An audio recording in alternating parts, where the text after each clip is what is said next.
Putin ने कहा है कि सुप्रीम लीडर को हमारी शुभकामनाएं। ये सुप्रीम लीडर खामनेई अयातुल्लाह के बारे में उनकी तरफ से जिक्र किया गया है। अयातुल्लाह खामनेई को हमारी शुभकामनाएं, ये पुतिन की तरफ से कहा गया है।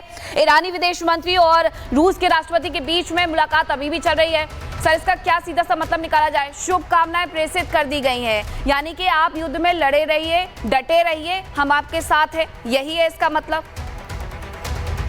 बिल्कुल बिल्कुल। ऊपर से एक शहर है बुशहर में न्यूक्लियर पावर प्लांट है जो IAEA को डिक्लेयर किया गया है फॉर सिविल पर्पसेस ओनली। वहां पे 600 रूसी नागरिक आज की तारीख में रहते हैं और बुशहर पावर प्लांट को चला रहे हैं। तो देखें, जहां तक रूस की बात है, रूस के तार काफी गहरे तरीके से ईरान में स्थित हैं और इनके सिविल न्यूक्लियर प्रोग्राम को पूरे तरीके से रूस ही संभाल के चला रहा है। तो देखें, जायज सी बात है, रूस का ये कहना मतलब एक ग्रीन सिग्नल देना है कि वो अब किस तरीके से मदद मुहैया कराएगा, चीन के जरिए कितनी मदद मिलने वाली है ईरान को।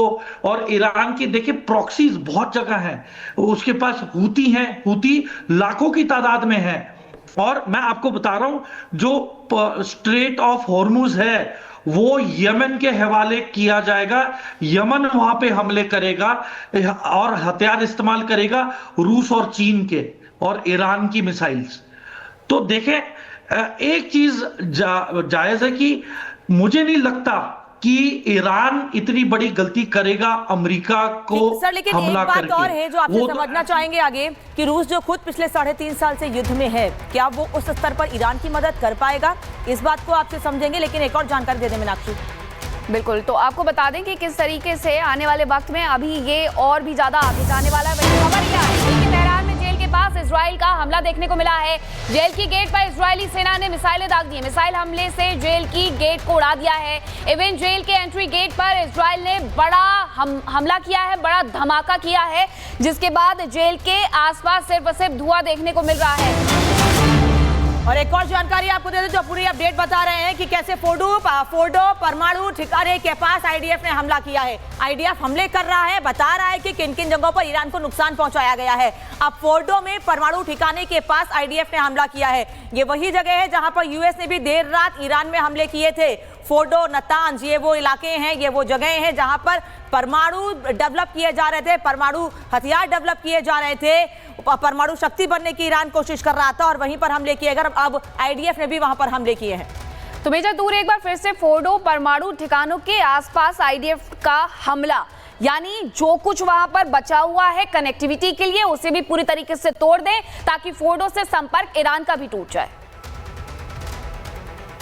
देखिए मीनाक्षी, ये एक कंफर्मेटरी अटैक होता है। बेसिकली जो पहला हमला होता है वो ताबड़तोड़ होता है और जो दूसरा हमला होता है वो ये चीज यकीन करने के लिए किया जाता है कि वाकई ही वहां पे नुकसान हुआ है और उसकी पुष्टि करने के लिए उन्हीं टारगेटों पे दोबारा हमला किया जाता है। और जिस तरीके से देखिए, जो बेसिक इंफ्रास्ट्रक्चर है, मतलब ये फैसिलिटीज की और जो सड़कें जा रही हैं, जहां जहां बिजली की तारें हैं या फिर वहां पे ट्रांसफार्मर्स लगे हैं, जो भी चीज इन फैसिलिटीज को किसी भी तरीके से मदद मुहैया कराती हैं उनकी बेसिक फंक्शनिंग को लेके, उसको अभी निशाना बनाया जाएगा ताकि यदि अंदर कुछ नुकसान नहीं भी हुआ है तो वहां पे कम से कम बिजली ना पहुंचे, वहां पे इंसान आसानी से पहुंच ना सके और वहां की सड़कों को तोड़ दिया जाए ताकि गाड़ियों की भी आवाजाही ना हो सके।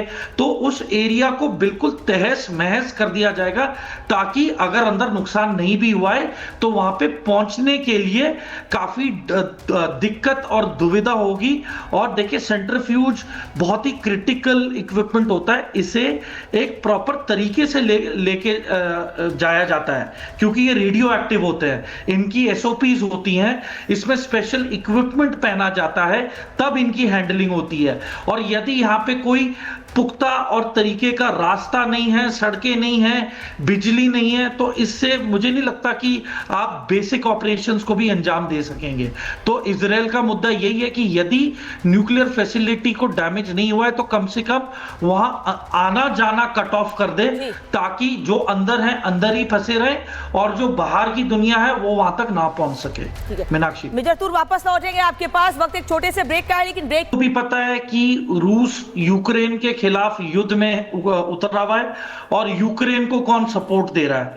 तो सीधी सी बात है कि ये एक हुक्म का इक्का रूस के हाथ में आ गया है कि वो ईरान को या तो समझा सकता है कि लड़ाई पे ना जाए, अमेरिका पे हमला ना करे, और यही बात स्पष्टता के साथ रूस अमेरिकियों को भी बताएगा कि अगर तुम यूक्रेन को संभाल लो और उसे बोल दो कि युद्ध विराम कर ले और मान जाए तो सब बढ़िया रहेगा, वरना फिर रूस भी ईरान को सपोर्ट देगा, हथियारों का सपोर्ट देगा। क्योंकि हमें भूलना नहीं चाहिए कि जब रूस दिक्कत में आ गया था, जब उसे कमी पड़ गई थी हथियारों की, तब पहला मुल्क ईरान था जिसने शाहिद 136 ड्रोन्स की प्रोडक्शन फैसिलिटी को रूस में तैयार किया था, और सबसे ज्यादा ड्रोन्स ईरान ने ही रूस को प्रोवाइड किए थे। तो अब वो समय आ गया है कि रूस को वापस कैसे मदद करनी है ईरान की। पर ईरान यदि अमेरिकी बेसिस पे हमला करता है तो ये एक बहुत ही एक दर्दनाक अंत हो सकता है इसका। तो समझदारी इसमें यही होगी कि ईरान अपनी जंग सिर्फ इजराइल के प्रति रखे, और इसी दौरान रूस और चीन ईरान को हथियार देते रहेंगे, चाहे वो अमेरिका के साथ युद्ध पे जाए या फिर वो इजराइल के साथ युद्ध लड़े, उसकी जो हथियारों की कमी नहीं होगी। और ऊपर से हमने उत्तरी कोरिया का रोल क्यों नहीं बात कर रहे हैं कि उत्तर कोरिया की काफी मिसाइलें रूस इस्तेमाल कर रहा है यूक्रेन के खिलाफ, तो क्यों नहीं कि उत्तर कोरिया का जो असला बारूद और मिसाइलें हैं, उत्तर कोरिया का जो आप जिक्र कर रहे हैं उस पर आएंगे, लेकिन अभी जो तस्वीरें आ रही हैं मॉस्को से वो लाइव तस्वीरें आ रही हैं। आपने कहा कि कहीं ना कहीं जो हथियार हैं वो ईरान को उपलब्ध करवाए जाएंगे मॉस्को की तरफ से, रूस की तरफ से, लेकिन क्या यहाँ पर ये मांग नहीं की जा रही होगी कि आप भी हमारे साथ सीधे तौर पर युद्ध में उतर जाइए, जैसे अमेरिका इजराइल के साथ उतरा हुआ है, खड़ा हुआ है? क्या ये मांग भी की जाएगी आज इस टेबल पर चर्चा के दौरान?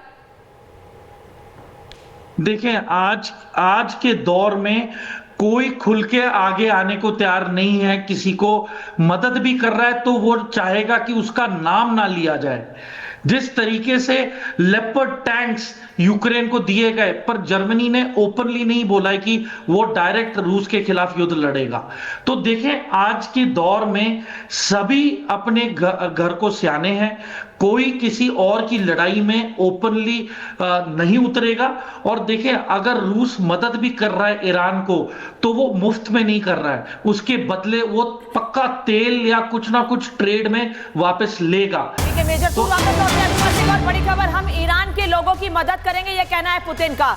जो मुलाकात हुई है, उससे बात हुई है, जो मोटी मोटी चीज निकलकर सामने आई है उसमें ये बात आ रही है कि हम ईरान के लोगों की मदद करेंगे, यानी पुतिन रूस ईरान के लोगों की मदद करेंगे, ये कहना है। सर, इस शब्द का क्या मतलब है? ईरान के लोगों की मदद करेंगे मतलब ईरान की हेल्प नहीं करेंगे, वहां के लोगों को दिक्कत होगी, परेशानी होगी, उनकी मदद की जाएगी, युद्ध में कोई मदद नहीं होगी, क्या ये माना जाए?